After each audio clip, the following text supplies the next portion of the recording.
Bismillahirrahmanirrahim. Assalamualaikum warahmatullahi ta'ala barakatuh.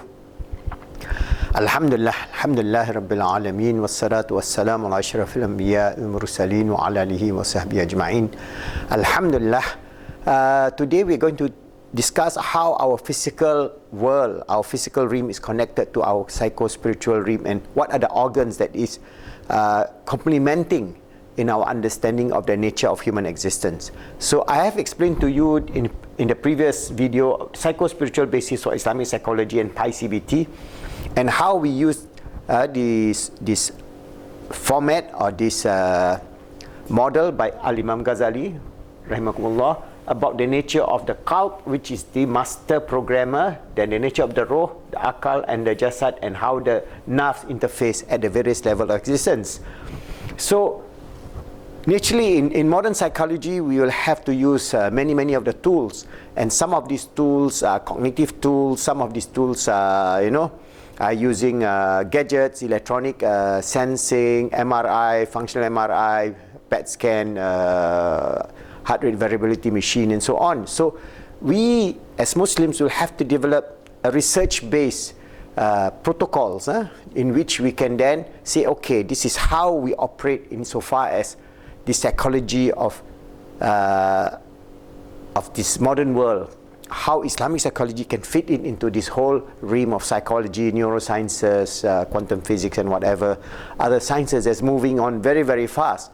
So what are we going to say to them? Because then they will say, okay, what is the relationship between your heart, for example, and your qalb, and how are you going to relate to this? So I'm just going to give you a discussion, because as I say, this knowledge is something that we all have to work on, but it is not something that I can definitely define, because I don't have a laboratory to do all that work. But inshallah, in the future, when we have a number of Islamic universities around the world, they can do those kind of research, replicate what is being done at the for example, at the various universities, whether there's Oxford University, whether it is MIT, and all over the world, they're doing all kind of research in which, if you study, it will be very deep in terms of their empirical proof of what they are doing. So we Muslims must have the same empirical proof, but naturally, when we talk about the psycho-spiritual, that proof cannot be measured in a way that we can measure, for example, neurological processes. So I just want to give you some ideas so that we can start thinking about this, so that inshallah, as we develop our positive Islamic cognitive behavior therapy, or the whole framework for Islamic psychology in which I'm thinking about to the world, we can have some via media of how we can define ourselves, even though some of these ideas may not be directly relevant, but there are a lot of indicators. For example, if we talk about our psycho-spiritual physical connection in Islamic psychology, we know that our existence comes from where? We came from where? We came from the command of Allah. When Allah command our existence, we became. So first Allah command the existence, our existence in the spiritual realm and the realm of Azali before even the universe. That is the nature of the Islamic existence. We are a spiritual being before we are even a physical being. Then from the realm of the creative process of which Allah caused this manifestation of this universe to exist, alright, then Allah created us. That means after the universe 13.7 billion years ago, kun fayakun, and then it became, and then we are then fused with this jasad. Alright, our nerves contain our spiritual self, our emotional self, our mental self, and our physical self. So this is our nerves as we exist on this earth. Alright, so how then these nerves as we exist on this earth relate to our organs? For example, if we talk about the brain, now there's a lot of brain sciences. They are doing a lot of research. They use PET scan, functional MRI, they're using heart rate variability, they use all the various sensors to do brain scan and so on. So how this akal we are talking about relates to the brain, because our akal is transcendental. Our akal is not just the brain. So for example, if these so-called neurologists who are atheistic, they say, okay, is everything in the brain? There's no such thing as this entity called akal, because this is a higher level. This is the spiritual concept. This is a realm of which is beyond space, beyond time. Yes, we can explain it from perspective. Yes, this is not just the physical body, but it is the consciousness, from the realm of consciousness, and we can prove it from quantum physics, for example, quantum mechanics, and the nature of consciousness from perspective of quantum sciences. We can do that. Yes, we can prove that, and in fact, there is many ways of proving it. So then, at least we can have some sort of dialogue, okay? Because you say, no, everything, the brain is be all and all. You say, no, there is a higher brain, we call it the supraconscious, that comes from the realm of God. All right, or you can call it universal consciousness, whatever field force that is there. All right, it is there, and this can be scientifically proven. All right, and so then we will have to bring our claim.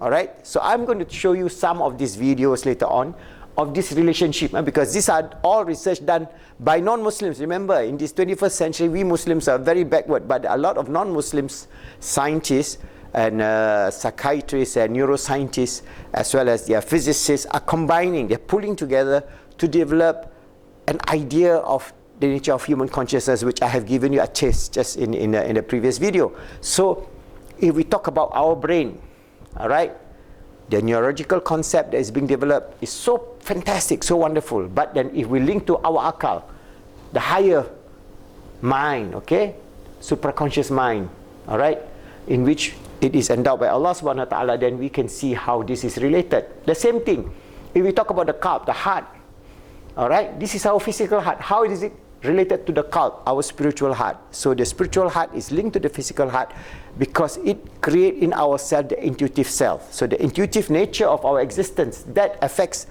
the feelings in our physical heart, the emotions in the physical heart, comes from a realm beyond space, beyond time. This again can be proven. All right, there are a lot of research in that area which are being done again by non-Muslim scientists. So we can then posit our position, all right, in this area. We can leapfrog. That means we can use this and say, okay, we can prove this, we can prove this. How are we going to prove this? This is the most difficult part, because how you can say the raw, because within the physical realm, our raw is linked to our jasad. But in the ancient texts, Al-Imam Ghazali and Ibn al-Qayyim and all the rest, they are talking about this nature of the raw that is linked to the life force. So the life force, as we say today, because the nature of life itself is a mystery. What is the difference between life and death? All right, that is the dialogue that is going on. So from the perspective of life, the life force is also a form of ruh. It's a form of something that is not physical. Because if I tell you we are living, we are alive, what do you mean by that? Oh, we are alive because all our organs are functioning and we are conscious of our existence. But what is we are alive post-death? What is the difference? What is that nature of consciousness, that this nature of the ruh, the higher form, beyond this jasad? So how is it linked to the jasad of our physical body in this world? So there's a lot of research here again. So each and every one of these areas has tremendous potential for us to bring across a wonderful framework of Islamic psychology. I'm not equipped to do all that. I have some amount of knowledge as a generalist.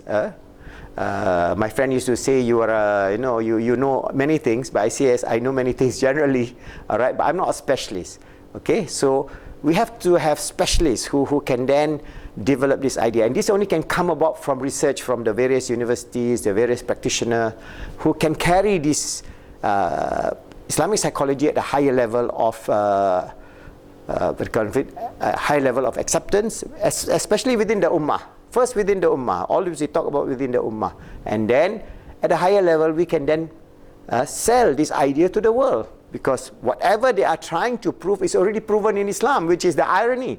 Whatever scientific discovery they are discovering is consonant with the worldview of Islam that was formulated 1,000 years ago. Imam Ghazali, 550 after Hijrah. It's about 1,000 years. So this is where we can see how we can help to develop a wonderful ummah.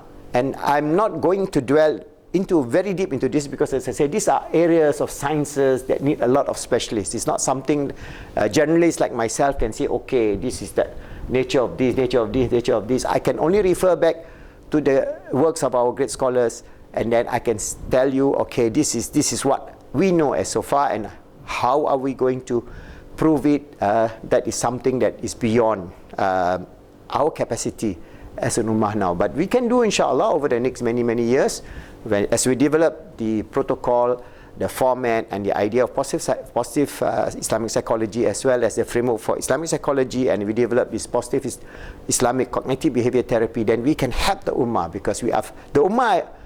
The 1.7 billion Muslims are facing a lot of problems. We have a lot of psychological problems among the 1.7 billion people. So how are we going to help out? First, ourselves within the ummah, and develop a framework that is acceptable to all Muslims, and then develop a framework that can be accepted to all humanity. And inshallah, if we do that, we will achieve great success in this world and the hereafter, and we bring about an Islam based on ilm, on knowledge, because Allah has told us many times of being ulil albab, being people who think, people who reflect over the creation of the heavens and the earth, people who reflect over the existence of the water cycle of the clouds bringing rain, people who reflect about the sailing of the ships on the ocean, people who reflect on the nature of the cosmos, people who reflect on the nature of our inner self, people who reflect on this all over the Quran, hundreds of times.